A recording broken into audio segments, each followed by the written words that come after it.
Oleh kesehatan, kekuatan ekstra untuk mengikuti seminar hari ini. Terima kasih Bapak. Di nama Yesus kami buka seminar hari ini. Haleluya. Amin. Silakan duduk Bapak Ibu, saya berikan kesempatan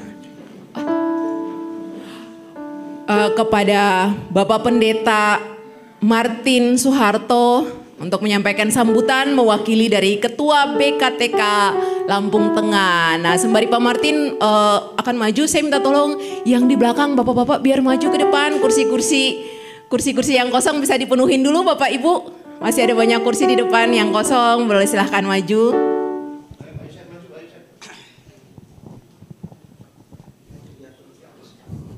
Salam semua.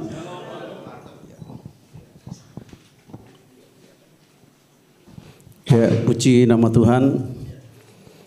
Kalau pagi hari ini kita boleh ada di tempat ini satu acara yang luar biasa. Yang pertama kali saya mau sambut tim pelayanan dari tim misi GSCA Elroy Grogol Jakarta Barat. Selamat melayani. Ya. Yang kedua, rekan-rekan pendeta, hamba-hamba Tuhan yang datang dari tidak hanya Lampung Tengah ini, ada Lampung Tengah, ada Tulang Bawang, Metro, Lampung Timur, Bandar Lampung ada ya, Mesuji, ya. Lampung Barat, waduh luar biasa, ya. Di data kami 70 orang, 70 hamba Tuhan, ya kayaknya nggak muat nih gedungnya nih. Tahun depan jebol gereja ini. Haleluya. Iya, soalnya hari ini karena acara ini sudah tambah AC 1 itu. Iya. Bapak Ibu, saya percaya hari ini adalah bukan kebetulan. Tuhan punya acara secara khusus mau memberkati kita semua hamba Tuhan yang ada di Lampung melalui tim misi GSCA Elroy Grogol Jakarta Barat. Ya, kita patut bersyukur kepada Allah karena segala sesuatu yang terjadi bukan kebetulan, semua ada dalam rancangan Tuhan. Ya, saya percaya melalui acara ini yang akan dilangsungkan selama 3 hari, ya, khusus untuk kita para pendeta hari ini, dan nanti menyusul ada acara sekolah minggu dan youth, KKR youth, akan terjadi lawatan Allah di tempat ini. Amin. Dan kita semua akan diperbarui, disegarkan oleh kuasa Roh Kudus yang akan melawat kita semua. Tidak ada kata lain selain ucapan terima kasih yang sebesar-besarnya kami sampaikan atas nama BKTK dan seluruh rekan-rekan pendeta, khususnya Lampung Tengah, atas perkenanan tim misi untuk berkunjung di tempat ini melayani kami semua. Selamat melayani, Tuhan Yesus memberkati.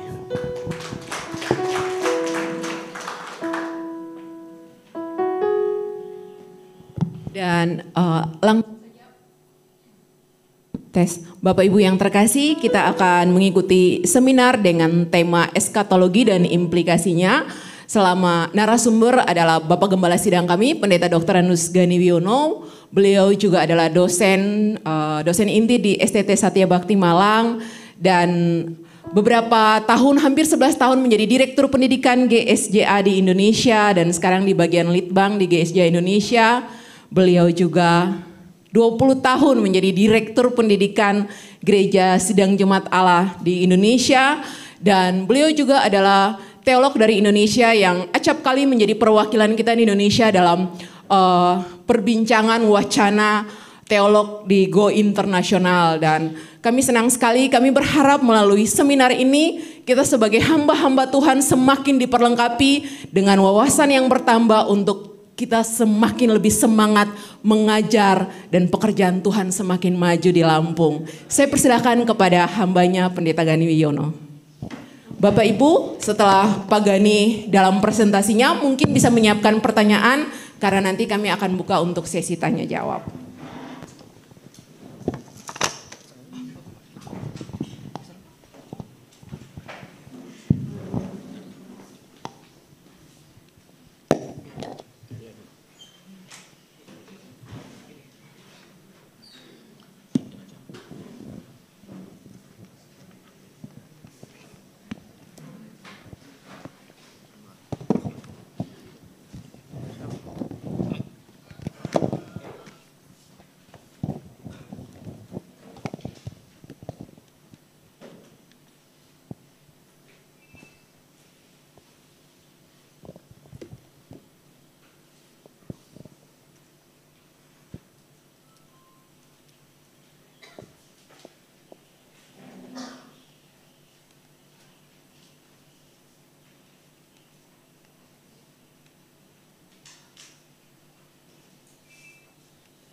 Oke, shalom Bapak Ibu serta saudara-saudara sekalian. Shalom. Selamat siang Bapak Ibu serta saudara-saudara sekalian. Senang saya berada di tengah-tengah Bapak Ibu serta saudara-saudara sekalian pada siang ini. Tanpa banyak mengambil waktu, saya akan langsung mempresentasikan bahan. Nanti kalau ada pertanyaan-pertanyaan yang perlu untuk diajukan, jadi silakan saja. Jadi saya tidak membatasi pertanyaan-pertanyaan Bapak Ibu serta saudara sekalian. Jadi Bapak Ibu mau tanya apa terserah ya. Jadi hari ini saya akan berbicara mengenai eskatologi. Saya akan berbicara mengenai akhir zaman, bukan dalam pengertian yang detail, tetapi pengertian yang umum yang kiranya bisa memperlengkapi Bapak Ibu serta saudara-saudara sekalian di dalam menyikapi beberapa isu yang muncul belakangan ini. Nah, saudara-saudara sekalian, kapan saja terjadi krisis atau fenomena yang luar biasa, di sanalah isu atau interest akan akhir zaman itu muncul seperti jamur di musim hujan. Benar toh? Kalau ada isu-isu yang luar biasa, contohnya pada tahun 1970-an ketika terjadi krisis nuklir akibat perang dingin, waduh itu di mana-mana gereja dipenuhi dengan seminar-seminar mengenai akhir zaman. Jadi kapan saja ada krisis, orang itu mengalami demam akhir zaman. Jadi kita lihat tahun-tahun 70-an ketika Amerika dan Rusia itu berkompetisi untuk membangun senjata nuklir antar benuanya, semuanya berbicara mengenai akhir zaman. Dan ada satu buku yang cukup terkenal sekali pada tahun 1970-an, yaitu buku yang berjudul The Late Great Planet Earth, yang diterjemahkan dalam bahasa Indonesia Planet Bumi pada Akhir Zaman. Nah, Planet Bumi Akhir Zaman ini ditulis oleh Hal Lindsey pada tahun 70-an ketika saya masih remaja, itu begitu populer sekali.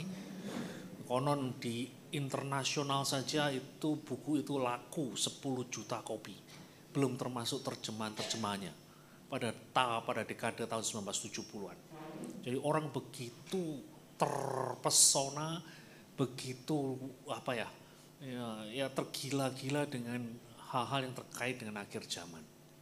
Nah, kemudian kita lihat pada menjelang berakhirnya milenium kedua, yaitu pada tahun 1999, itu bulan-bulan Desember itu orang-orang lagi bingung semua. Mereka yang punya komputer itu bingung semua karena khawatir bahwa segala sesuatu di dunia ini akan mengalami kacau balau ketika terjadi perubahan pada tanggal 31 Desember tahun 1999. Dari 31 Desember 1999 itu adalah masa-masa yang sangat menegangkan. Karena konon ada isu-isu bahwa semua sistem yang ada di dunia akan mengalami shutdown. Nah itu loh. Dan itulah yang kemudian memicu ya hal-hal yang terkait dengan pengajaran-pengajaran akhir zaman yang seperti saya katakan tadi, seperti jamur di musim hujan. Dan kemudian tak lama sesudah itu, tahun 2001, ketika menara kembar yang ada di New York itu diledakkan oleh pesawat-pesawat yang dibajak oleh teroris-teroris yang konon dipercaya sebagai teroris-teroris Al-Qaeda, itu juga memicu pengajaran akhir zaman. Hampir tiap bulan saya mengajar di gereja-gereja yang ada di Jakarta, yang ada di kota-kota yang lain pada tahun-tahun itu. Jadi orang begitu ya tergila-gila dan ingin mengetahui apa sih yang akan terjadi sesudah ini. Apakah ini yang menjadi tanda daripada kedatangan Kristus kali yang kedua.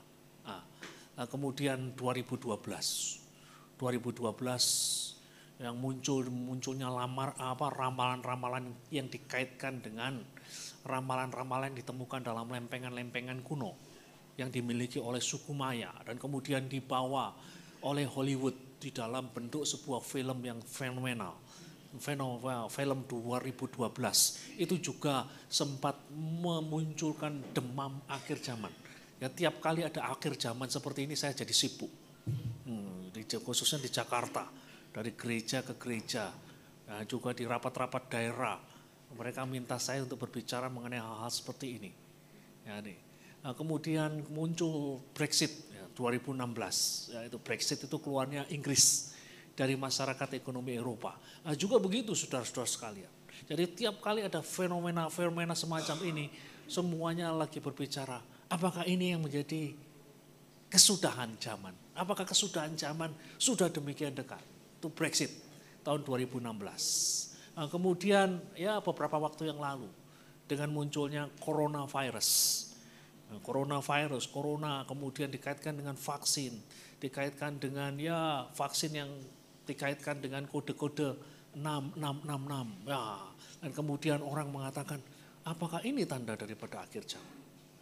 Dan yang terakhir saat ini adalah yang baru-baru saja berlangsung seminggu yang lalu, ya baru hari ke-6 sekarang, yaitu peperangan di antara Israel dan Hamas. Itu sudah di Facebook, di beberapa forum sudah bingung, sudah mulai rame isu-isu tentang akhir zaman. Oh, sebentar lagi Harmagedon dan lain sebagainya. Nah, saudara-saudara sekalian, nah inilah tiap kali ada krisis-krisis seperti ini, orang begitu ya tergila-gila dengan hal-hal yang terkait dengan akhir zaman ini.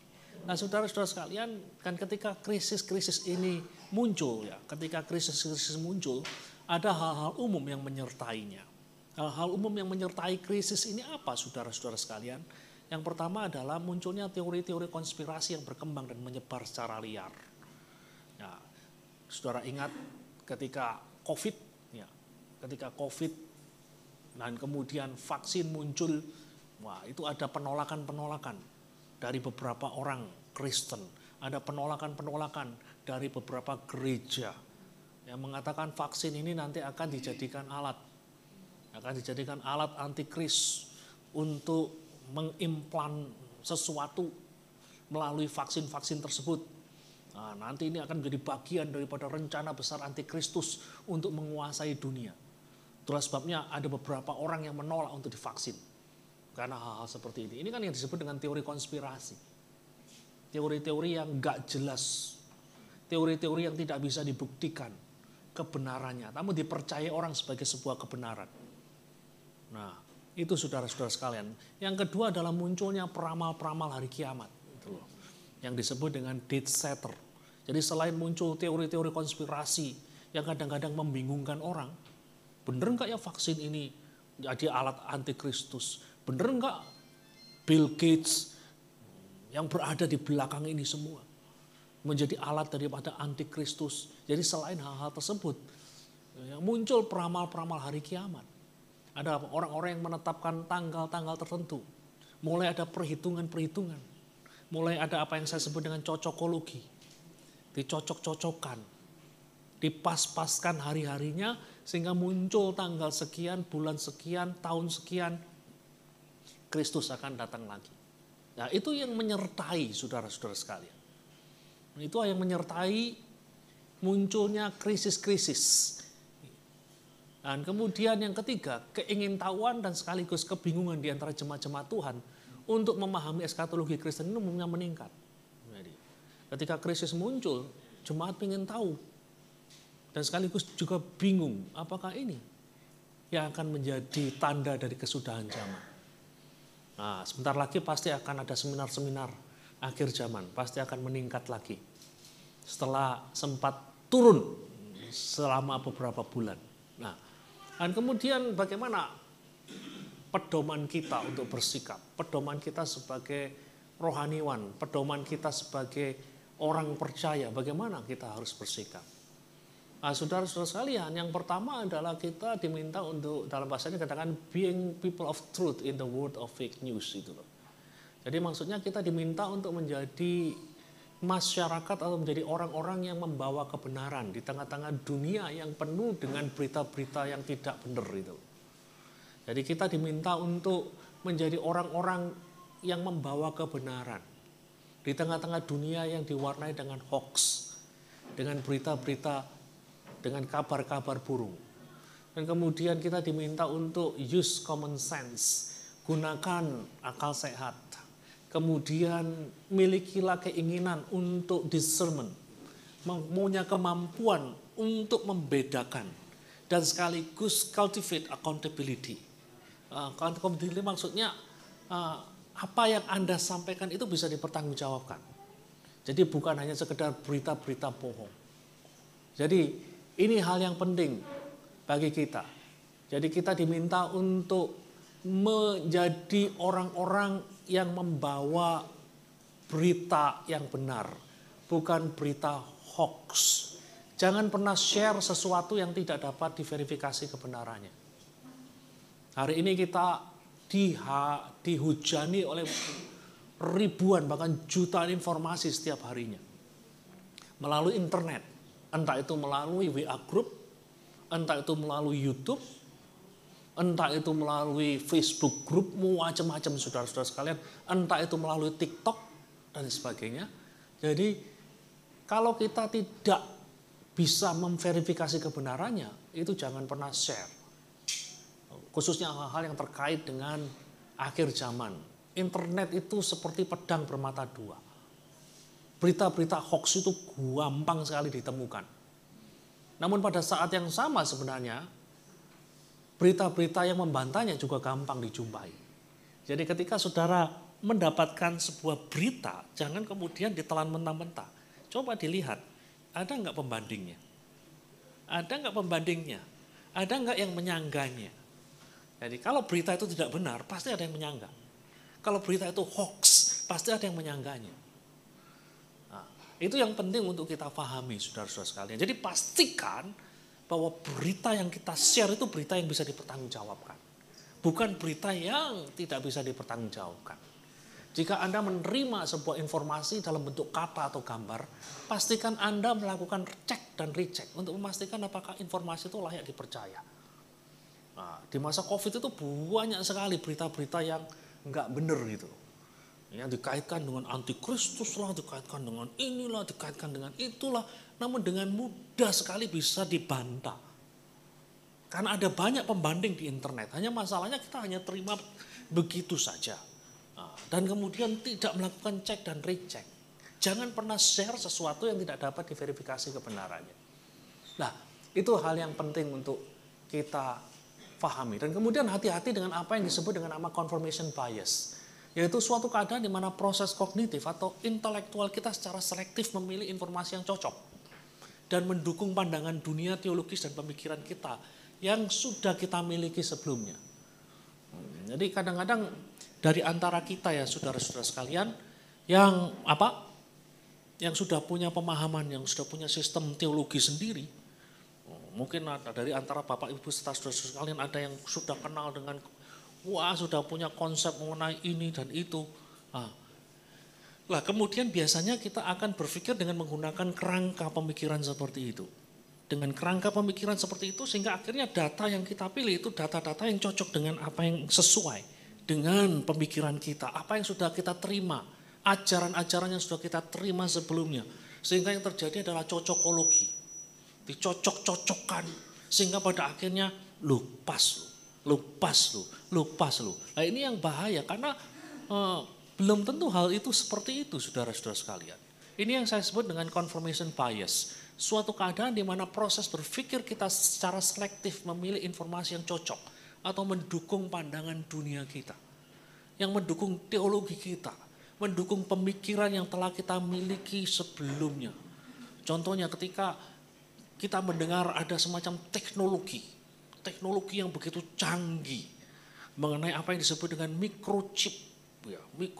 Nah, kemudian kita kan sudah diajarin, Wahyu pasal 13 itu harus dibaca bahwa suatu hari nanti itu akan ada sesuatu yang dimasukkan di tangan kanan kita, di dahi kita. Nah kemudian kita memahami itu dengan kerangka pemikiran yang sudah ada. Penemuan chip itu. Ini yang disebut dengan nama confirmation bias. Suatu keadaan di mana proses berpikir kita memilih informasi yang cocok dan mendukung pandangan dunia kita yang sudah kita miliki sebelumnya. Yaitu yang bahaya. Karena apa yang kita sebut dengan confirmation bias ini tidak selalu benar. Nah, jadi gunakan common sense, akal sehat yang Tuhan berikan kepadamu dan mintalah pimpinan Roh Kudus agar Anda dapat melakukan tugas discernment. Discernment itu maksudnya bisa membedakan mana yang benar, mana yang tidak benar. Mana yang harus diikuti, mana yang harus dijauhi. Jika Anda menjadi bagian dari masalah menyebarkan berita bohong, berita yang keliru, jangan pernah malu untuk memohon maaf. Jadi kalau kita share hoax, kita mengatakan share berita-berita yang salah, jangan pernah malu untuk mengatakan sorry, maaf. kemarin saya membagikan berita yang tidak benar. Nah, ini hal yang penting. Nah, saya tahu bahwa perang Israel Hamas ini pasti akan memunculkan isu-isu ini. Jadi saya khawatirnya nanti para hamba-hamba Tuhan tidak bijak dan kemudian sharing apa saja yang muncul di WA grup mereka tanpa kemudian menguji lebih dulu apakah itu benar atau salah. Nah, kemudian yang kedua, saudara-saudara sekalian, pelajari dan pahami eskatologi Kristen yang sehat. Dan inilah sebenarnya yang menjadi inti dari pemahaman dari seminar kita pada siang ini. Pelajari dan pahami eskatologi Kristen yang sehat, gitu loh. Nah, eskatologi Kristen yang sehat itu seperti apa? Nah, itu loh. Kita perlu bertanya, eskatologi yang Kristen yang sehat itu seperti apa? Yang pertama, eskatologi Kristen yang sehat itu tidak akan pernah membuang atau mengabaikan fakta bahwa Kristus akan datang kembali. Ya. Jadi itu eskatologi Kristen yang sehat. Eskatologi Kristen yang tidak sehat itu bisa saja membuang atau mengabaikan fakta bahwa Kristus akan datang kembali. Tapi eskatologi Kristen yang sehat tidak akan pernah membuang atau mengabaikan fakta bahwa Kristus akan datang kembali. Itu yang pertama. Yang kedua, eskatologi Kristen yang sehat tidak akan pernah menerima segala bentuk ramalan yang menentukan kapan dan di mana Yesus akan datang kembali. Itu eskatologi Kristen yang sehat. Tiap kali ada ramalan, tiap kali ada orang mengatakan, atau dengan hitungan-hitungan khusus. Jadi belakangan kan ada banyak buku-buku yang terbit dan kemudian di dalamnya ada semacam hitungan khusus. Ini digatuk-gatuk katanya orang Jawa. Dipas-paskan, sehingga kemudian akhirnya muncul tanggal sekian, bulan sekian, tahun sekian Yesus akan datang kembali. Nah, eskatologi Kristen yang sehat itu menolak segala bentuk ramalan yang menentukan kapan dan di mana Yesus akan datang kembali. Karena Alkitab dengan jelas mengatakan, tetapi tentang hari dan saat itu tidak seorang pun yang tahu. Malaikat-malaikat di surga tidak dan anak pun tidak, hanya Bapa sendiri. Hanya Bapa sendiri yang punya wewenang, hanya Bapa sendiri yang menentukan. Jadi sekalipun ada 7 malaikat dari 7 benua. Konon saya pernah membaca buku itu, ada 7 malaikat 7 benua bercerita kepada seorang hamba Tuhan, ngomong ini. Ya kalau itu berkaitan dengan tanggal ya jangan dengar. Alkitab sendiri mengatakan dengan jelas malaikat di surga tidak tahu. Ya itu. Kalau malaikat surga tidak tahu, apalagi pendeta, saudara-saudara sekalian. Nah, itu makanya jangan sekali-kali menetapkan tanggal sekian. Kemudian kita lihat KPR 1 ayat 7. Jawabnya, engkau tidak perlu mengetahui masa dan waktu yang ditetapkan Bapa sendiri menurut kuasanya. Jadi ada kesaksian yang konsisten. Bukan hanya Matius yang berbicara, tetapi Lukas yang berbicara, dan kemudian Paulus berbicara, karena kamu sendiri tahu benar-benar bahwa hari Tuhan itu datang seperti pencuri pada malam. Jadi kita lihat 3 penulis perjanjian baru punya kesaksian yang konsisten. Mengenai hari dan saatnya tidak ada seorang pun yang tahu. Paulus berkata bahwa kedatangan Tuhan, ini loh, hari Tuhan, kedatangan Tuhan bukan Tuhan loh. Kedatangannya itu seperti pencuri di waktu malam. Bukan Tuhan datang seperti pencuri di waktu malam gitu. Tuhan kok kayak pencuri, bukan itu. Kedatangan Tuhan itu seperti datangnya pencuri di waktu malam hari. Tidak ada seorang pun yang tahu. Kalau tahu ya ditangkap polisi, pencurinya, saudara-saudara sekalian. Ya toh, kalau sudah tahu ya pasti pencurinya ditangkap. Gak ada yang pencuri janjian aku datang sekian. Tanggal sekian, jam sekian. Kalau datang begitu ya enak, siapkan saja satpam. Hanya masalahnya kan pencuri itu datang pada saat dan waktu yang tidak pernah kita tahu. Unexpected ya istilahnya dalam bahasa Inggris. Kita tentu ingat peristiwa yang terjadi beberapa tahun yang lalu, Pendeta Mangapin Sibuya ya, yang sangat-sangat fenomenal karena diliput oleh beberapa stasiun televisi besar. Ketika dia dengan komunitas pondok nabinya berkumpul di Balai Endah Bandung pada bulan November 2003 dengan sebuah keyakinan bahwa Kristus akan datang pada tanggal itu. Jadi orang-orang dari berbagai daerah di Indonesia datang, meninggalkan tempat kerja mereka. Dari Sumatera Utara ada, dari NTT ada, dari tempat-tempat yang lain, istilahnya resign, pensiun dari kerjaan. Mau apa? Yang mau menanti pengangkatan gereja yang dipercaya oleh Pak Mangapin terjadi pada bulan November 2003. Dan pada hari itu memang mereka diangkat, tapi bukan diangkat ke surga. Diangkat ke truk-truk polisi, saudara-saudara sekalian. Nah, itu yang terjadi pada bulan November 2003. Jadi jangan sampai kemudian kita mengulang kesalahan dari hamba-hamba Tuhan seperti ini. Yang merasa tahu kapan Kristus itu akan datang kembali. Kemudian yang ketiga, eskatologi Kristen yang sehat akan selalu meneguhkan pemahaman bahwa kedatangan Tuhan Yesus kali kedua itu bersifat imenan. Imen itu artinya segera. Segera. Jadi, eskatologi Kristen yang sehat itu tidak akan pernah berkata Tuhan itu masih jauh. Tidak akan pernah berkata seperti itu. Dari awal kalau kita membaca di dalam teks-teks kitab suci, itu selalu ada kata-kata Tuhan segera datang, Tuhan segera datang, Tuhan segera datang. Ini istilah yang dipakai adalah imminent. Tuhan itu segera datang.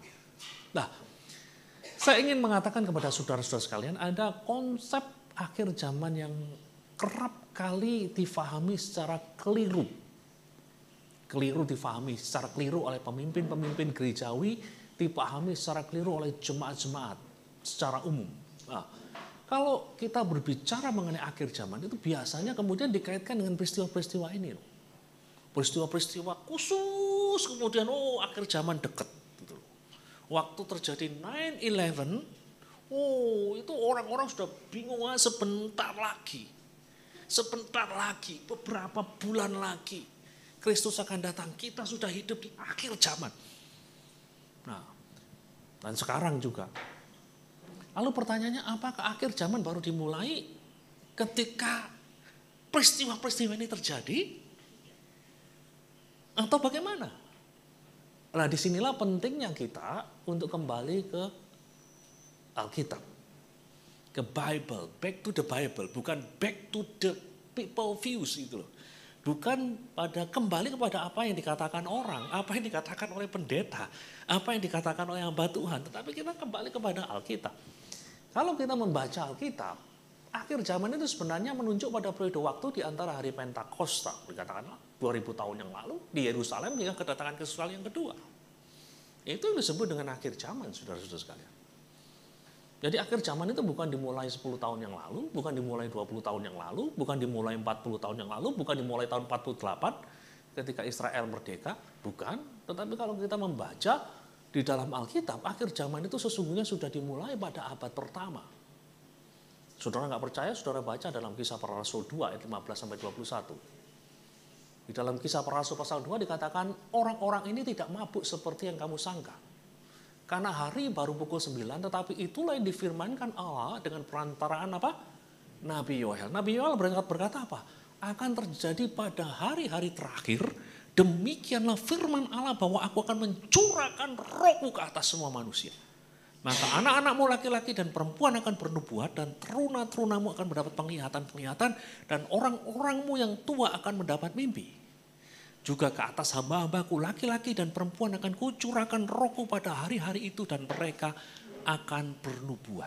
Nah, pada hari Pentakosta pertama, Petrus mengutip apa yang dikatakan oleh Nabi Yoel. Dan Nabi Yoel mengatakan apa? Pada hari-hari terakhir. Pada hari-hari terakhir. Nanti kalau saudara-saudara sekalian punya Alkitab di dalam bahasa Inggris, Petrus mengatakan apa yang terjadi di dalam diri kami semua pada hari Pentakosta pertama. Dia menggunakan kata this is. Ini loh yang terjadi, this is. This is, ini yang terjadi, that. Itu. Ketika dia berbicara that, itu berbicara mengenai apa? Nubuatan dari Nabi Yoel. Jadi ketika rasul-rasul itu mengalami berkat Pentakosta yang pertama, mereka menyadari bahwa mereka hidup di akhir zaman. Itulah sebabnya Rasul Petrus mengatakan, this is that. Gitu. Apa yang terjadi di dalam kami saat ini adalah penggenapan yang dikatakan oleh Nabi Yoel. Last days, hari-hari terakhir loh. Jadi kalau kita lihat, di dalam Alkitab, akhir zaman itu bukan dimulai 10 tahun yang lalu.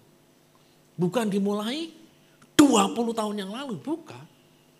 Tapi sudah dimulai semenjak abad pertama, saudara-saudara sekalian. Dan perhatikan pula tulisan Rasul Yohanes. Kita lihat, apakah kesaksian dari Petrus sebagaimana direkam oleh Lukas itu konsisten dengan apa yang dikatakan oleh penulis-penulis Alkitab yang lain. Kita tes dengan tulisan dari Rasul Yohanes. 1 Yohanes 2 ayat 18. Anak-anakku, waktu ini adalah waktu yang terakhir. Dan seperti yang telah kamu dengar, seorang antikristus akan datang. Sekarang telah bangkit banyak antikristus. Itulah tandanya bahwa waktu ini benar-benar adalah waktu yang terakhir. Kapan Yohanes berbicara mengenai hal ini? 2000 tahun yang lalu, saudara-saudara sekalian. 2000 tahun yang lalu. Pada abad pertama di kota Efesus. Yohanes mengatakan, itulah tandanya bahwa waktu ini benar-benar adalah waktu yang terakhir. Waktu. Bukan lagi hari.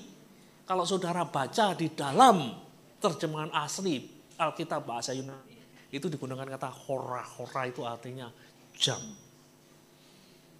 Bahwa jam, waktu ini, jam ini adalah benar-benar jam yang terakhir. Jadi saudara perhatikan, penulis perjanjian baru konsisten. Dan bukan hanya Yohanes, kita lihat. Di dalam tulisan Rasul Paulus, Roma 13 ayat 11 dan 12. Hal ini harus kamu lakukan karena kamu mengetahui keadaan waktu sekarang ini, yaitu bahwa saatnya telah tiba bagi kamu untuk bangun dari tidur. Sebab sekarang keselamatan sudah lebih dekat bagi kita daripada waktu kita menjadi percaya. Hari sudah jauh malam, telah hampir siang.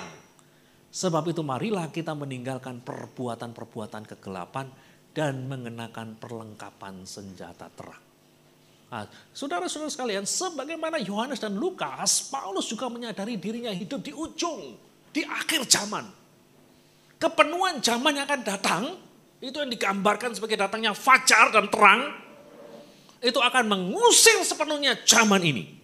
Yang gelap gulita. Zaman ini yang gelap gulita segera akan digantikan oleh fajar zaman yang akan datang.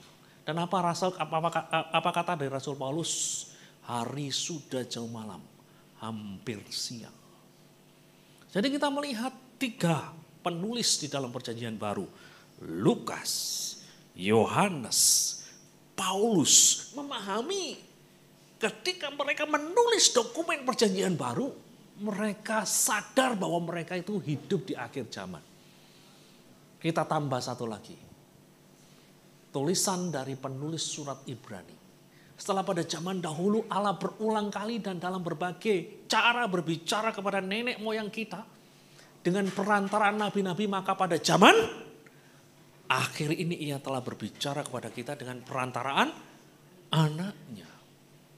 Jadi kita melihat konsistensi penulis-penulis perjanjian baru, bukan hanya satu penulis yang memahami bahwa mereka hidup di zaman akhir. Jadi kalau kita bisa menyimpulkan akhir zaman dari sudut pandang Alkitab, bukan dari sudut pandang pendeta A, pendeta B, pendeta C. Akhir zaman adalah periode waktu yang memisahkan kebangkitan Yesus dan parusia. Parusia itu adalah istilah dalam bahasa Yunani yang berarti kedatangan Kristus kali yang kedua. End times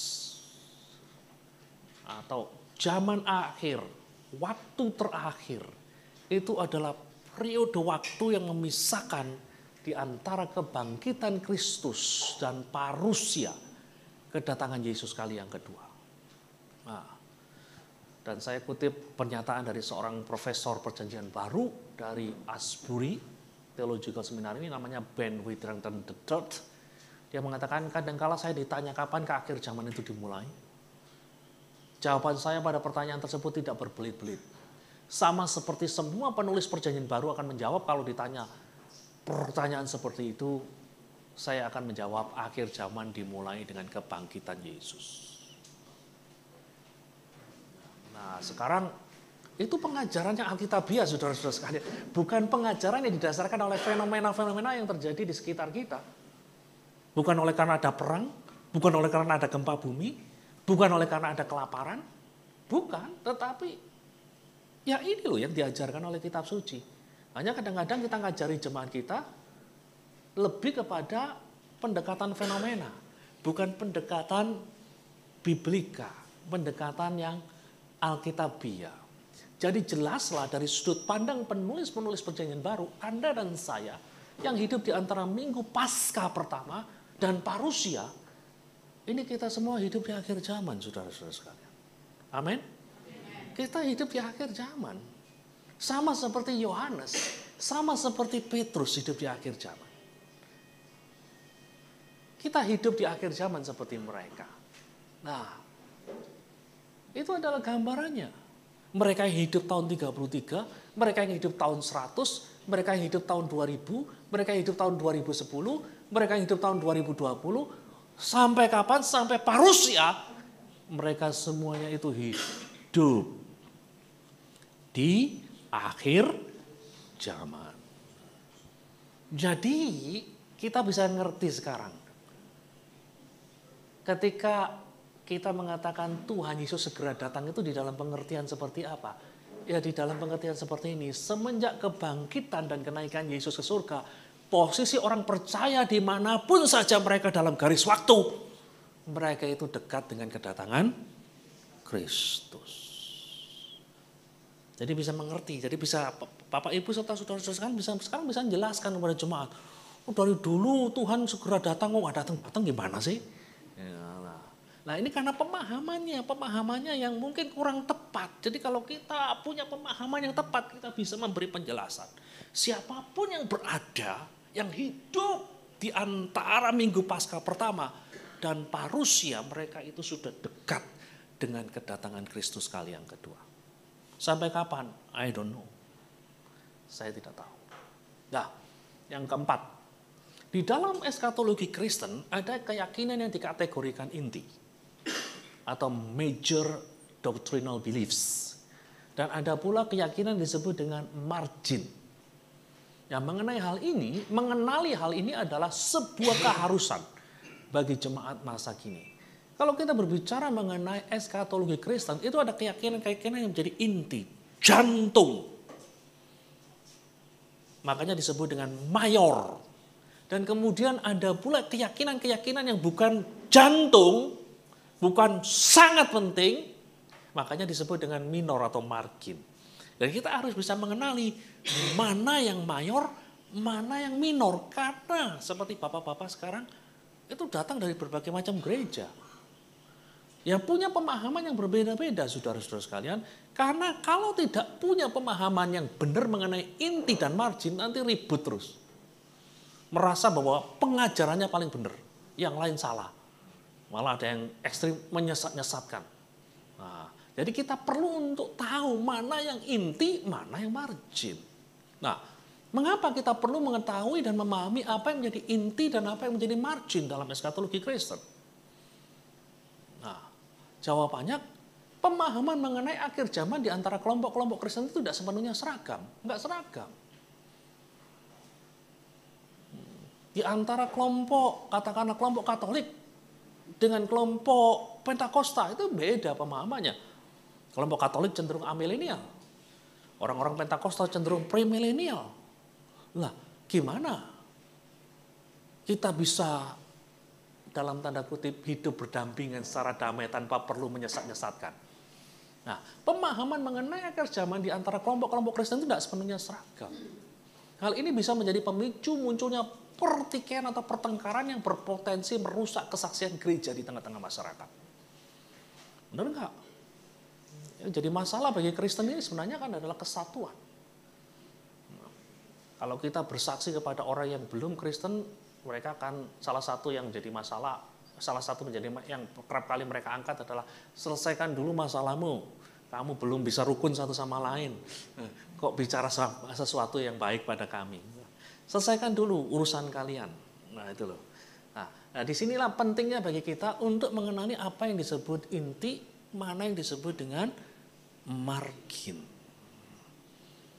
Kalau saudara hidup di kota besar, seperti di kota Jakarta, di dalam sebuah keluarga, itu bisa jadi bapaknya ke gereja A, ibunya ke gereja B, anaknya ke gereja C. Kumpul sama-sama, makan, bicara tentang akhir zaman, bapaknya kemudian ngomong, ini loh pandangan gerejaku, dikoreksi oleh ibunya. Oh salah itu, gitu loh. Oh, salah, gerejamu salah. Nah, kemudian anaknya mengatakan, papa, mama juga salah. Yang paling benar adalah gerejaku. Nah, kemudian nggak jadi makan, ribut. Nah, saudara-saudara sekalian, di sini sebenarnya kita bisa atasi hal ini kalau kita ngerti mana yang inti, mana yang margin.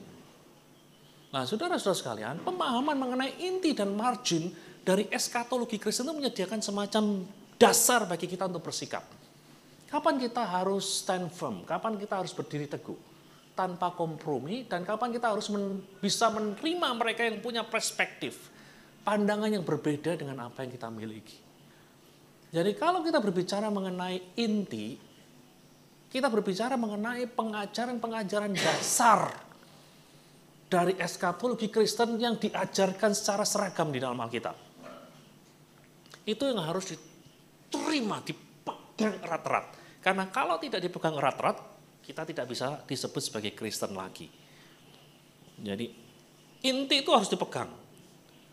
Kalau inti itu tidak dipegang, sorry,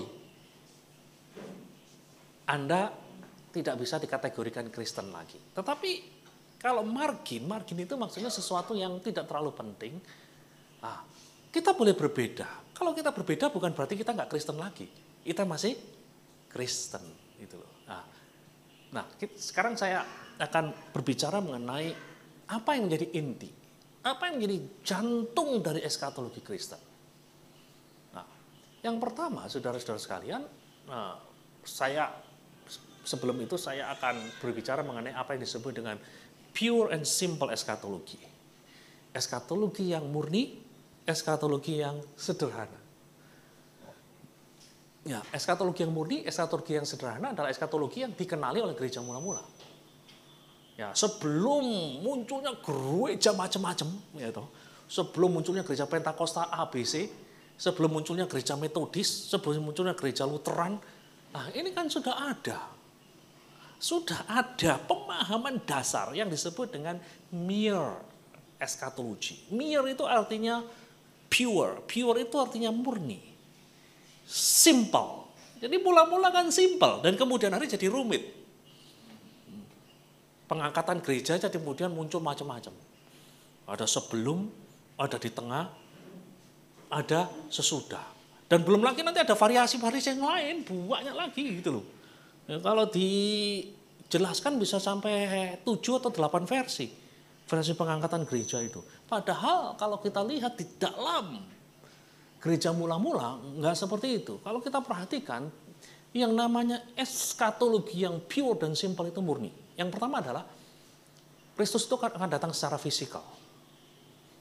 Jadi the second coming of Jesus Christ itu akan datang secara fisikal. Jadi Kristus itu akan datang secara fisikal.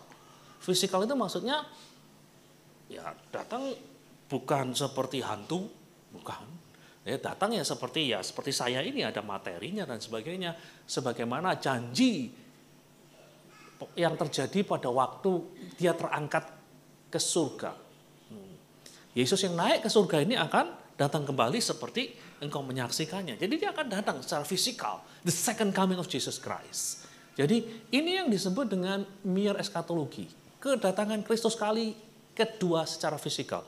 Jadi kalau semuanya percaya seperti ini, ya engkau adalah saudaraku. Gitu. Engkau masih disebut Kristen. Nah, kemudian kebangkitan tubuh yang dialami oleh semua orang, resurrection of the body.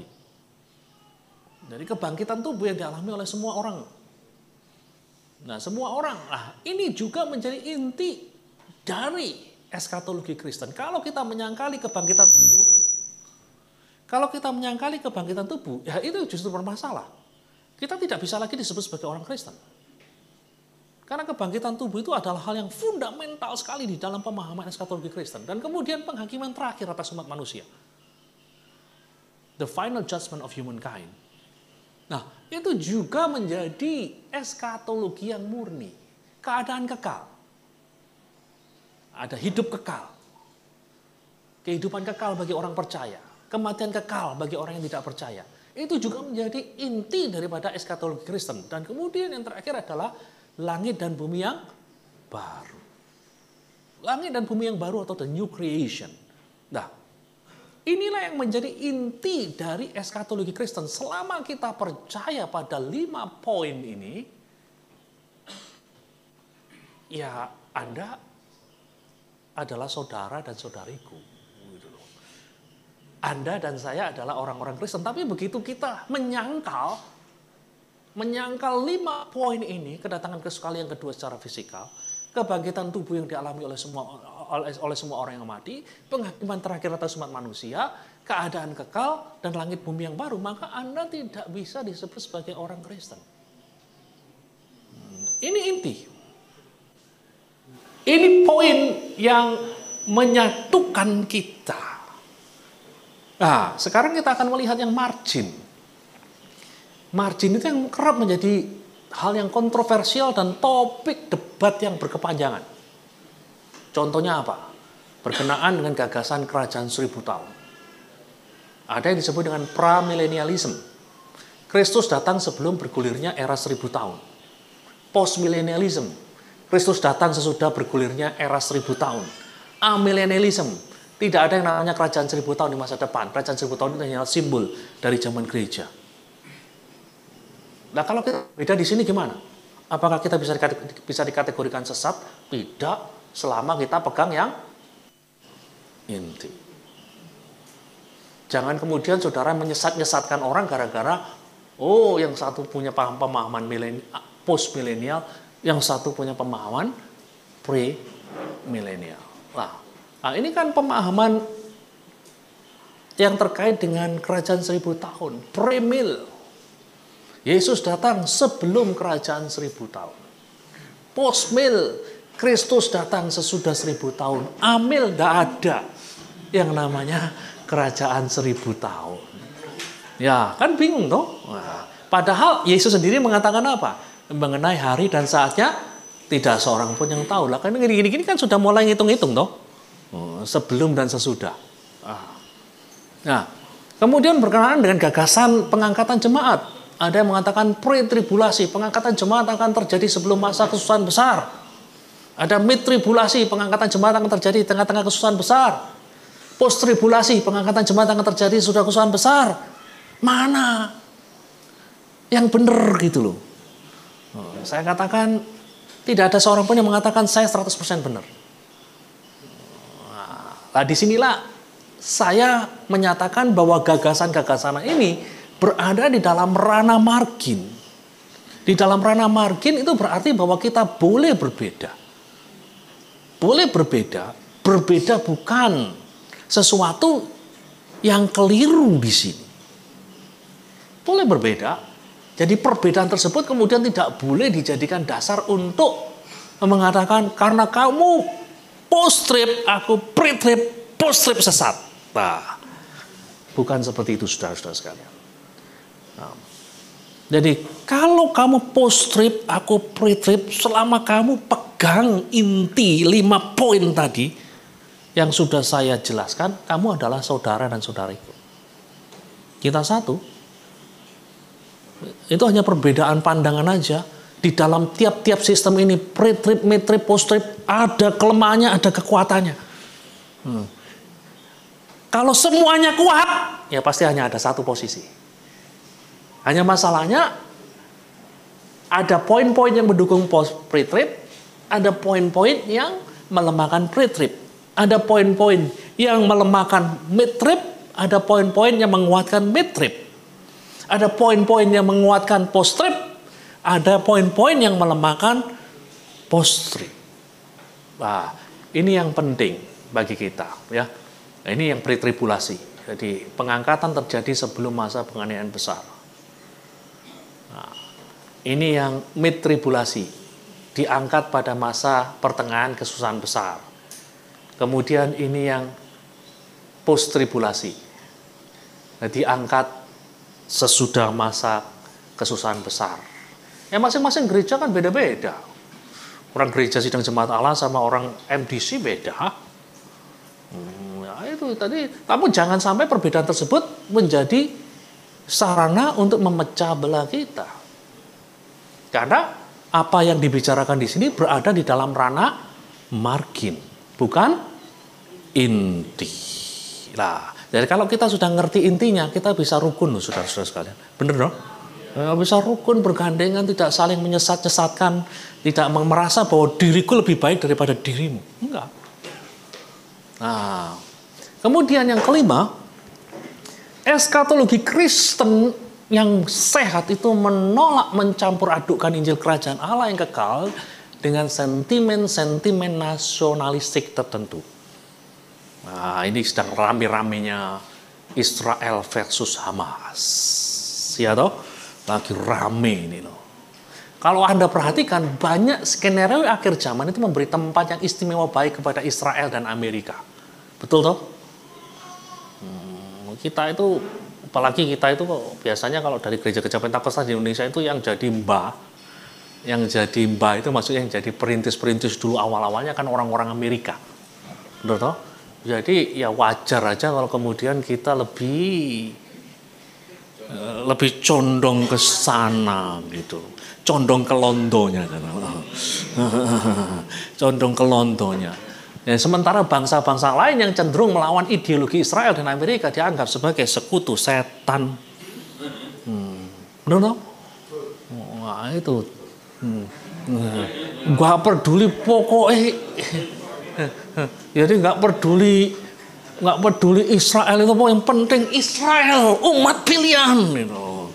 Tapi jangan lupa di masa perjanjian lama, walaupun umat pilihan, kalau umat pilihan kurang ajar dibuang itu 70 tahun ke Babel. Tuhan tidak pilih kasih. Kalau umatnya berbuat dosa, ya umatnya juga harus menerima penghakiman Allah. Jadi Tuhan itu tidak pilih kasih. Jadi pemilihan bangsa Israel itu bukan pemilihan seperti katakanlah seorang ayah yang punya anak emas, bukan dalam pengertian seperti itu. Pemilihan bangsa Israel adalah pemilihan untuk misi. Sebagai terang bagi bangsa-bangsa. Bukan karena di anak emas. Kadang-kadang kita kan sebagai orang tua punya anak emas. Anak pertama itu sayangnya, anak kedua nggak terlalu. Bukan seperti itu. Gambaran bangsa pilihan itu bukan seperti itu. Gambaran bangsa pilihan, dia dipilih supaya jadi terang bagi bangsa-bangsa.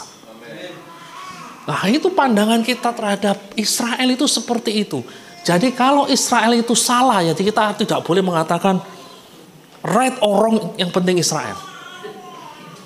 Benar atau salah yang penting Israel. Nggak boleh seperti itu dong. Nggak boleh seperti itu. Kalau Israel salah, ya kita harus berani mengatakan Israel salah.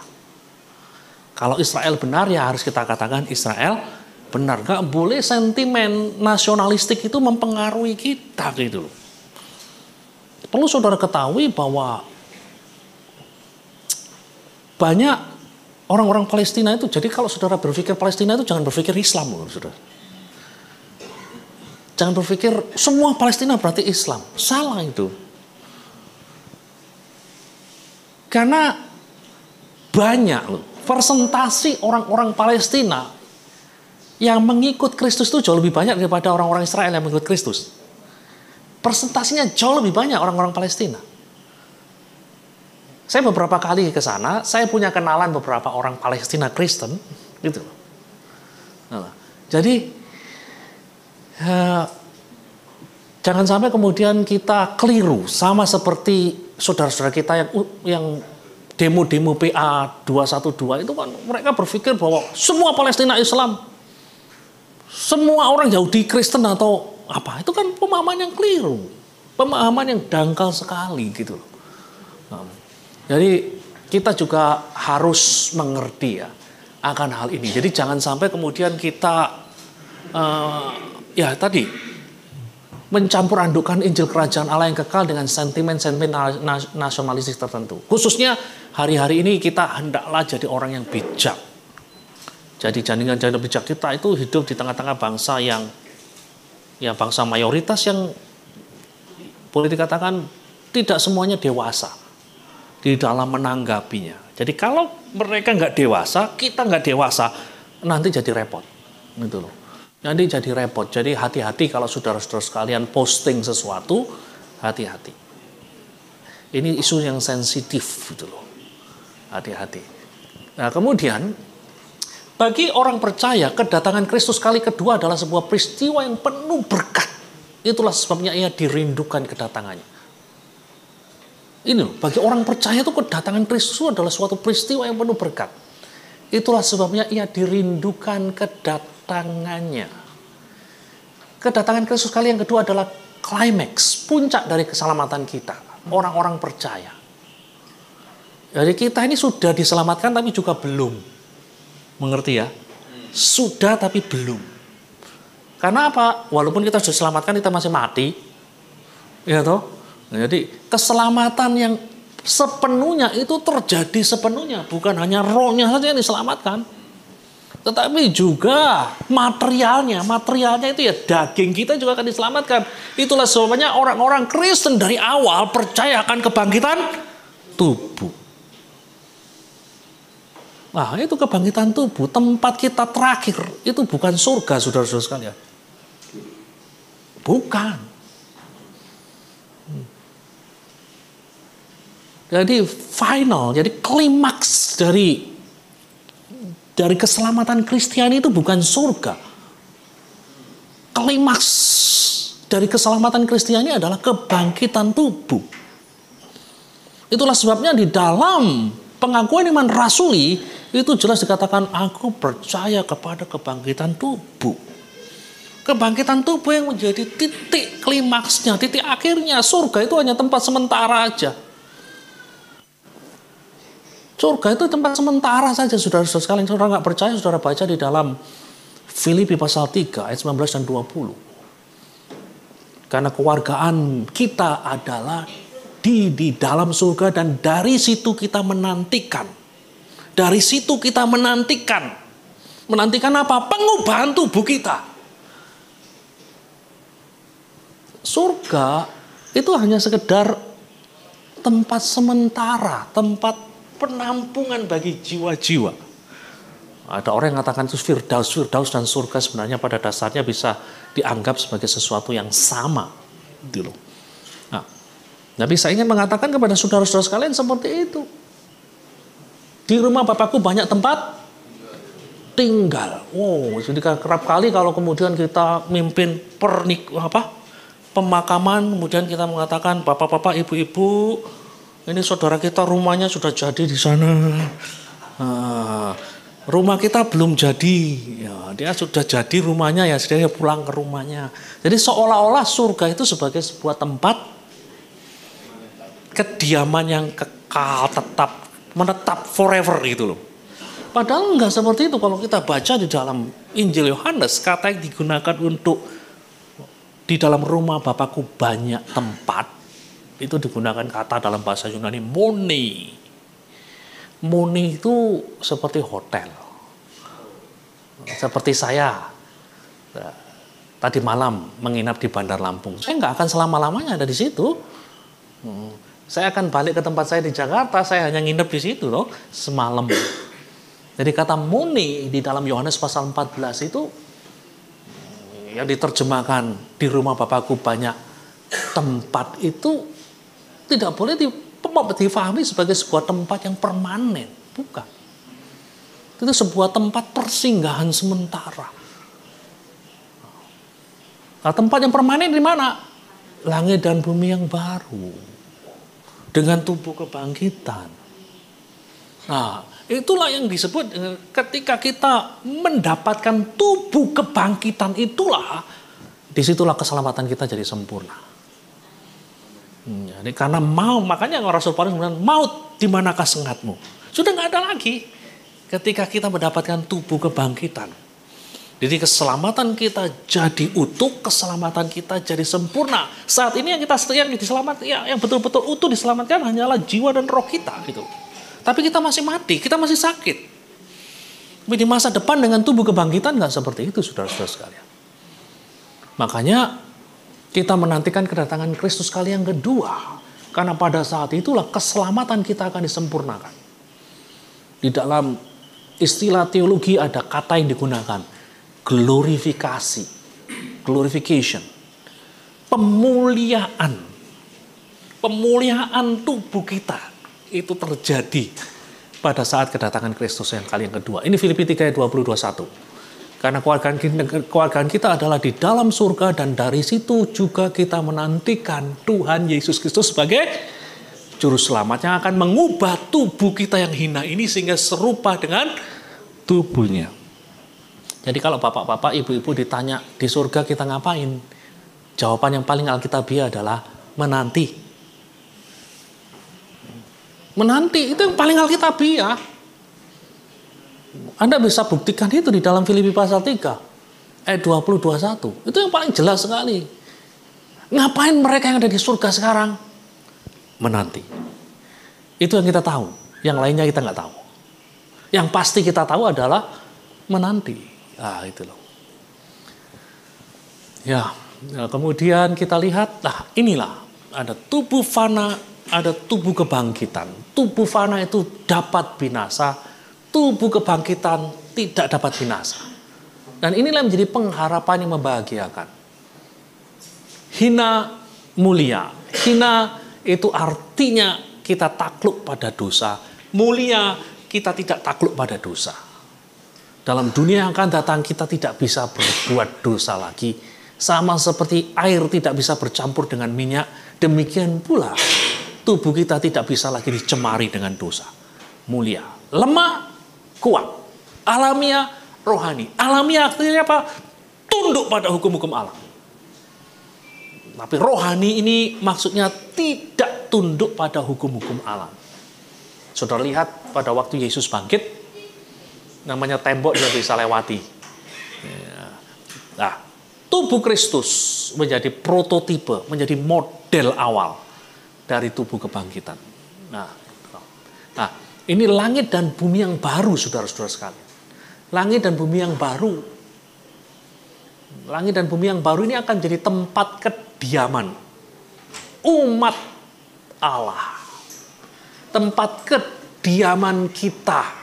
Inilah yang menjadi tempat terakhir dari umat manusia. Matius 5 ayat 5 mengatakan apa? Berbahagialah orang yang lemah lembut, karena mereka akan memiliki surga atau memiliki bumi? Bumi. Jadi jangan kemudian kita sampai tidak akurat di dalam mempresentasikan masa depan daripada umat manusia.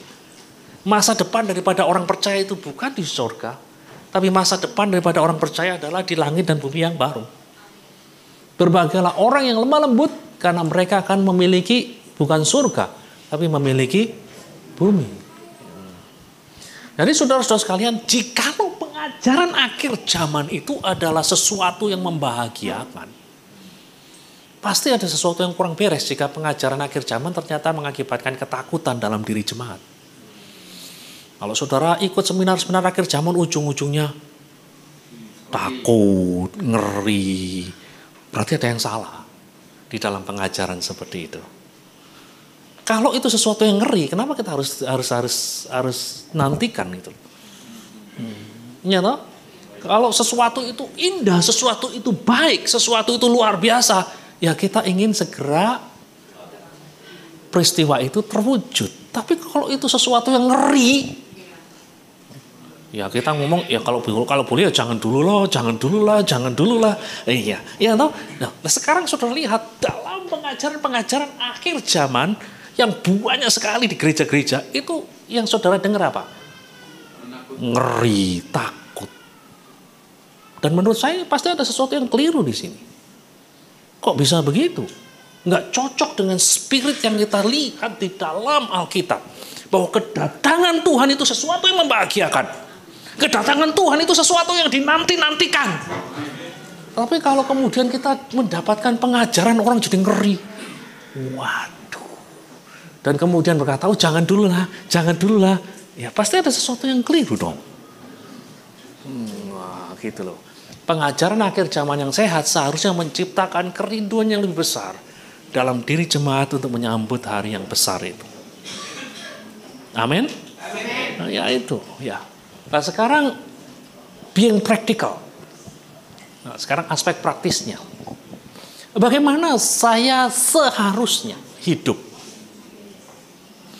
Bagaimana saya seharusnya hidup?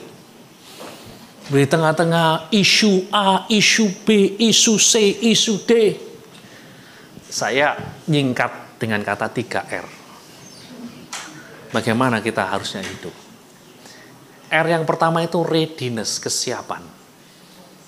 Readiness dalam bahasa Inggris berarti siap. Nah, jadi siap. Jadi kita itu harus selalu siap sedia. Kristus datang kembali itu harus siap gitu loh. Kalau saudara takut mati hari ini berarti saudara nggak siap. Bukan berarti kita bodoh nekat. Enggak. Nah, itu. Jadi ada dua ekstrim yang harus dihindari, yaitu apa yang disebut dengan lack of urgency dan over urgency. Lack of urgency adalah tidak peduli dengan kedatangan Tuhan. Nggak peduli dengan kedatangan Tuhan. Masih jauh lah. Masih jauh lah. Lack of urgency dan kemudian over urgency, terlalu peduli sampai akhirnya sudahlah berhenti sekolah. Sudahlah berhenti kerja. Nanti saya doa puasa aja. Yang merencanakan pernikahan sudah nggak jadi nikah lah. Nggak jadi nikah, kita mau melayani saja. Karena Tuhan mau datang. Dan itu pernah terjadi di dalam sejarah gereja. Orang-orang, jadi ada orang-orang yang kemudian memutuskan, jadi sudah menetapkan hari pernikahan dan kemudian membatalkan, alasannya Tuhan mau datang. Jadi ini yang disebut dengan over urgency. Jadi ada lack of urgency, ada over urgency. Ini dua ekstrim yang harus dihindari. Jadi kita perlu punya healthy attitude atau sikap yang sehat. Jadi dalam kehidupan ini yang harus jadi sikap kita. Either he comes soon or we see him soon. Itu loh. Kalau saya terjemahkan, entah dia yang datang segera atau kita yang akan segera melihatnya. Ya loh? Ya, kalau kita punya mentalitas seperti itu, kita hidup dalam takut akan Tuhan. Ya, entah dia yang datang segera atau kita yang akan segera melihatnya. Gitu loh. Nah, itu dalam bahasa Inggris, either he comes soon or we see him soon, itu loh. Ya, kalau dia nggak datang segera, bisa jadi kita yang datang melihat dia gitu. Ya toh, kita yang berangkat. Kalau dia nggak jemput kita, bisa jadi kita yang berangkat. Nah, kan kita nggak pernah tahu kapan hidup kita ini akan berakhir. Nah, justru karena itu makanya kita ya hidup ini yang disebut dengan kesiapan. Kalau kita punya mentalitas seperti ini, either he comes soon or we see him soon, entah dia yang datang segera atau kita yang akan segera melihatnya, di dalam hidup ini kita akan jadi hati-hati. Dalam hidup ini kita jadi hati-hati. Katanya orang Jawa itu eling lan waspodo, itu istilahnya. Nah, ingat dan waspada, hati-hati. Nah, itu loh. Nah, dan yang R yang kedua adalah responsibility, tanggung jawab. R yang pertama adalah readiness, kesiapan. R yang kedua adalah responsibility, tanggung jawab. Nah, tanggung jawab itu apa? Kalau kita lihat, Anda baca di dalam Matius 24. Matius 24 itu sebagian berbicara mengenai kedatangan Kristus kali yang kedua. Sebagian berbicara mengenai kehancuran Yerusalem pada tahun 70. Nah, itu Matius 24. Jadi menarik sekali setelah berbicara mengenai kedatangan Kristus kali yang kedua, tanda-tandanya, kemudian ada perumpamaan, 3 perumpamaan. Dalam Matius 25 kan ada 3 perumpamaan. Perumpamaan tentang 5 gadis bodoh, 5 gadis bijaksana, perumpamaan tentang talenta, dan perumpamaan tentang kambing dan domba. Nah, perumpamaan-perumpamaan itu ditaruh di sana dengan sebuah maksud gitu loh. Ini Kristus mau datang kembali. Lalu sikapmu gimana? Sikapmu yang terbaik adalah ya seperti 5 gadis yang bijaksana itu, ready, siap. Enggak seperti 5 gadis bodoh, lalai, abai. Dan kemudian perumpamaan yang kedua, talenta. Jadi sementara kita menantikan kedatangan Tuhan, kita diminta untuk menggunakan talenta kita. Jangan ngubur talenta kita. Jadi kalau punya talenta, digunakan talenta itu. Jangan dikubur talenta itu. Jangan diambil sendiri talenta itu. Dan yang ketiga adalah melayani kaum yang termarginalkan. Di dalam perumpamaan domba dan kambing, raja itu berkata, engkau memberi aku makan ketika aku lapar. Engkau memberi aku minum ketika aku haus. Engkau memberi aku pakaian ketika aku telanjang. Engkau mengunjungi aku ketika aku sakit. Nah, ini gambaran-gambaran orang yang termarginalkan. Termarginalkan saudara-saudara sekalian. Jadi kita lihat di dalam bagian itu kita juga melihat gambaran yang luar biasa sekali. Gambaran apa yang saya sebut dengan kehadiran Kristus di mana-mana saja. Jadi Kristus hadir di dalam diri orang-orang yang termarginalkan. Dan orang-orang tersebut kan kemudian berkata, kapan aku melihat kamu Tuhan sebagai orang yang lapar? Kapan aku melihat kamu Tuhan sebagai orang yang haus? Kapan aku melihat Tuhan engkau Tuhan ketika kau telanjang? Dan kemudian Yesus mengatakan, sesungguhnya apa yang kau lakukan kepada yang terkecil, engkau melakukannya untuk aku. Kristus hadir di dalam diri orang-orang seperti itu. Nah, inilah responsibility, tanggung jawab kita. Tanggung jawab kita. Dan kalau kita lihat kondisi dunia, ya, kalau kita lihat kondisi dunia saat ini, selain hal-hal tersebut ada hal yang lain lagi. Kita lihat di dunia ini masih ada 42,5% kelompok-kelompok suku yang belum pernah dengar Yesus. Ya. Masih cukup banyak loh orang-orang yang belum terjangkau. Masih banyak sekali. Baru 57,5%. Nah, disinilah ada tanggung jawab kita. Ada tanggung jawab kita. Ada tanggung jawab kita dalam rangka untuk menyambut kedatangan Tuhan kali yang kedua. Dan yang terakhir adalah rest. Tenang, co bingung. Jangan bingung. Jadi tenang saudara-saudara sekalian. Kalau ada berita ini, ada berita itu, ya tenang. Jangan kemudian ajak jemaat bingung. Jadi perlu ketenangan saudara-saudara sekalian. Dulu ada lagu yang mana? Ada lagu lama yang mengatakan, zaman sekarang berjagalah, lihat dunia bergelora. Sana sini banyak kabar membingungkan. Betul toh? Kan ada lagu itu. Tapi kita diminta untuk berpegang kepada firman Tuhan saja. Nah, itulah sikap kita sebagai orang percaya. Jadi kalau saudara ngajarin akhir zaman itu jangan ngajarin yang aneh-aneh gitu loh. Jadi ajarin hal yang seperti ini aja sebenarnya cukup untuk jemaat. Dan itu akan sehat saudara-saudara. Ketimbang saudara-saudara ngajarin gambar-gambar yang rumit itu. Yang bikin orang pusing, bikin orang takut gitu loh. Jadi ajarkan sesuatu yang simple tapi alkitabiah. Dan ini yang saya ajarkan ke jemaat saya. Jemaat saya nggak ada yang namanya peta. Zaman 3,5 tahun ini nggak ada ceritanya itu. Nggak ada. Tapi saya ajarin bagaimana kita bisa tetap alkitabiah dan pada saat yang sama bisa menjalin kerjasama satu sama lain dan mewujudkan apa yang menjadi kerinduan dari Kristus.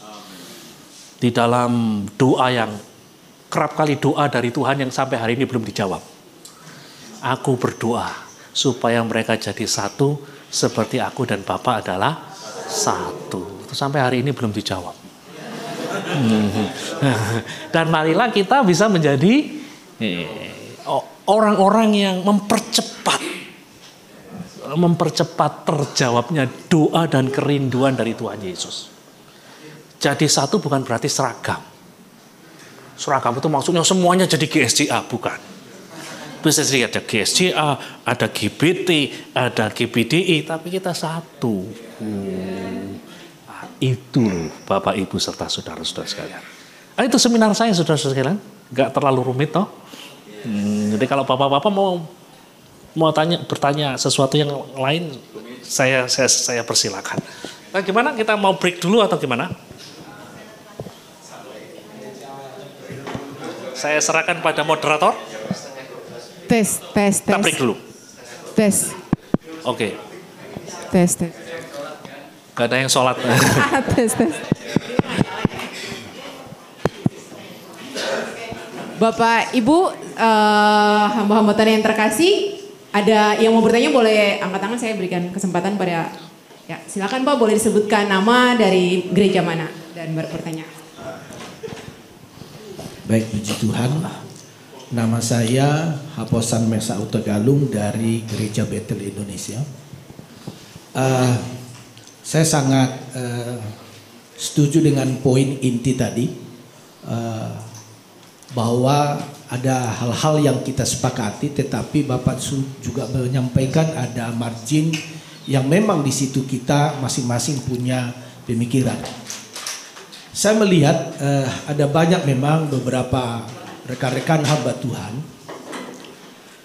mereka mengambil beberapa ayat firman Tuhan yang berkata Tuhan akan memberitahukan kepada orang-orang yang dikasihinya apa-apa yang Tuhan mau lakukan. Jadi ada prinsip beberapa hamba Tuhan itu yang seolah-olah Tuhan bicara langsung dengan dia, sehingga dia terlalu jauh melangkah. Otomatis termasuk penetapan kapan Tuhan datang, terus bagaimana dia melihat akan kebenaran firman. Namun saya juga melihat di dalam Wahyu pasal 21 ayat 1 berkata, lalu aku melihat langit yang baru dan bumi yang baru, sebab langit yang pertama dan bumi yang pertama telah berlalu dan laut pun tidak ada lagi. Nah, di ayat 2 dikatakan bahwa aku melihat kota yang kudus Yerusalem yang baru turun dari surga. Kira-kira bagaimana maksud? Apakah pandangan Bapak terhadap kota Yerusalem yang turun ini dikatakan turun dari surga, sementara memang kita nanti akan memasuki kota yang baru, ya langit baru, bumi baru. Apakah kita yang sudah diubahkan ini nanti memang stay-nya selama-lamanya di bumi baru sama langit baru tersebut atau Yerusalem baru itu, atau bagaimana dengan hubungan surga ketika surga menurunkan kota yang kudus itu? Nah, barangkali itu Pak yang menjadi pertanyaan saya, supaya apakah ini masuk dengan kategori berbeda pandangan atau masuk dalam inti? Terima kasih Pak. Oke, ya begini, ketika kita berbicara mengenai surga, kadang-kadang ya pemahaman kita, kalau kita bicara mengenai surga, Uranos dalam bahasa Yunani, Samayim dalam bahasa Ibrani, ya itu bisa diartikan ya macam-macam. Uranos bisa diartikan sebagai ya sekedar langit lah, sekedar langit, menjadi langit yang ada di atas sana. Dan sekali lagi kalau kita berbicara mengenai hal ini, kita harus mengerti bahwa Alkitab itu ditulis bagi kita tapi bukan untuk kita. Itu beda ya. Ditulis bagi kita. Dalam bahasa Inggris katakan the Bible is written for us but not to us. Itu loh. Nah, For us itu maksudnya apa? Pesan-pesan Alkitab itu bagi kita. Pesan-pesan Alkitab itu bagi kita yang hidup di mana saja, kapan saja. Nah, itu. Tetapi ketika dikatakan Alkitab itu tidak ditulis kepada kita, maksudnya Alkitab itu ditulis untuk orang tertentu yang hidup di dalam ruang dan waktu tertentu. Contohnya, surat Korintus itu kan surat yang ditulis oleh Rasul Paulus kepada orang di Korintus, bukan orang yang ada di Indonesia. Jadi apa yang ditulis oleh Rasul Paulus harusnya bisa dimengerti oleh orang-orang yang ada di sana, sesuai dengan pemahaman orang-orang yang ada di sana. Itu yang disebut dengan Alkitab ditulis untuk kita, tetapi bukan kepada kita. Demikian pula ketika kita membaca Perjanjian Baru, Perjanjian Lama, kita harus mengerti bahwa Alkitab itu ditulis kepada mereka, walaupun pesannya bagi kita juga, gitu loh. Itulah sebabnya kita harus memahami cara berpikir mereka. Cara berpikir mereka, contohnya mengenai kosmologi. Kalau kita berbicara mengenai kosmologi, ketika kita berbicara mengenai dunia, cara pandang dunia kita dan cara pandang dunia mereka itu berbeda. Kalau kita berbicara mengenai dunia saat ini dengan dunia mereka beda, karena di dalam pemikiran mereka dunia itu ada 3 level. Level yang paling bawah itu dunia orang mati. Dunia orang mati, kemudian ada level yang di atasnya lagi. Kalau boleh saya lihat, kalau ada saya temukan kosmologinya, saya coba saya kasih kepada Anda.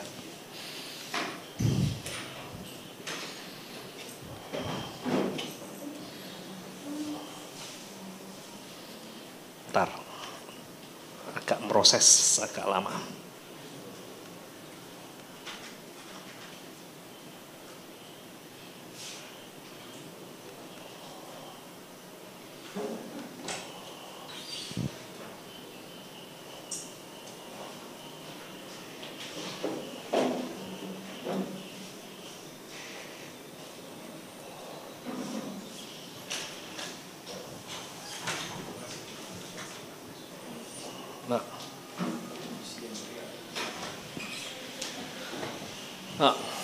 Nah, ini adalah kosmologi orang-orang dunia kuno.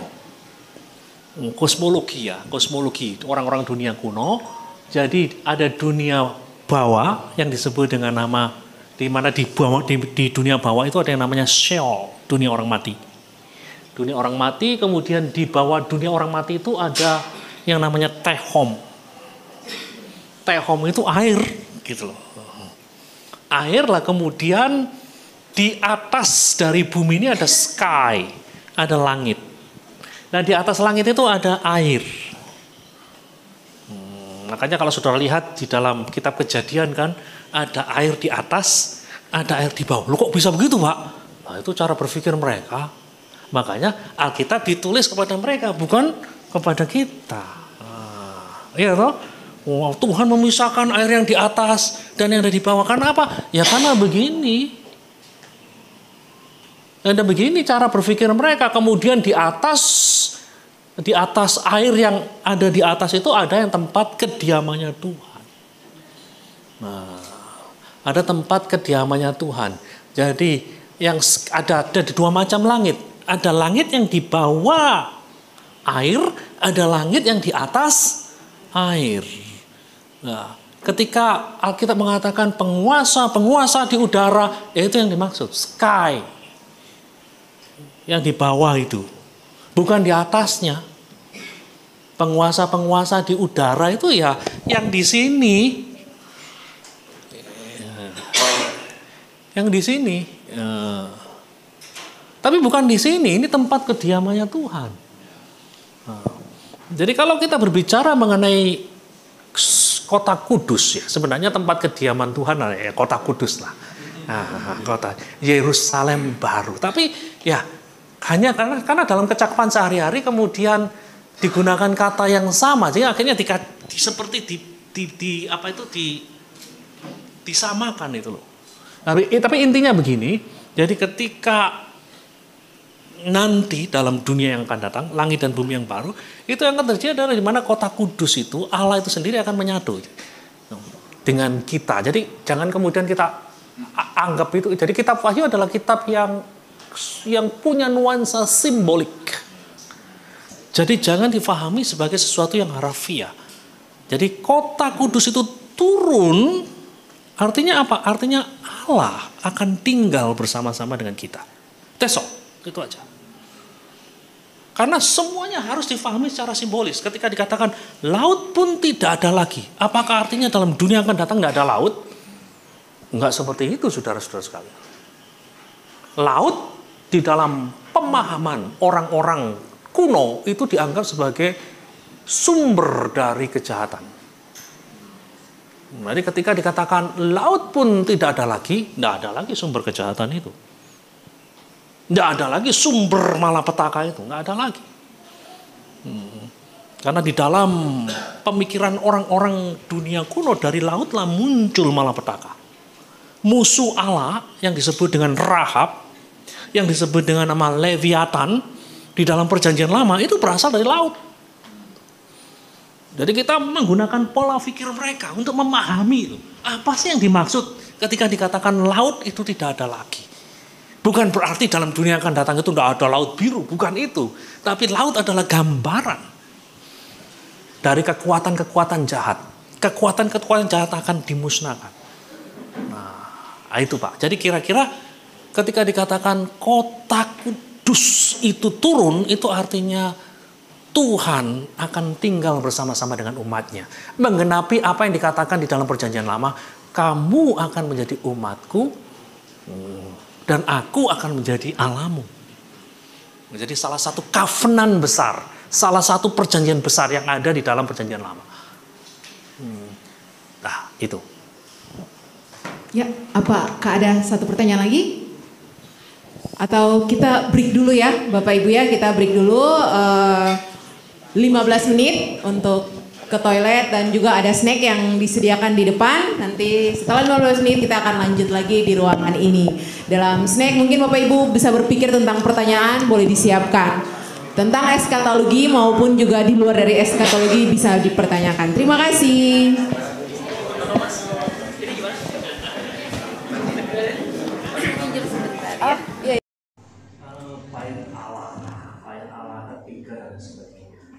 Saya pikir sih kalau kita lihat kan Yesus mengatakan bait Allah ketiga itu kan sudah berdiri, bait Allah kedua kan diruntuhkan oleh Roma pada tahun 70. Itu digenapi persis kalau Anda baca di dalam Matius pasal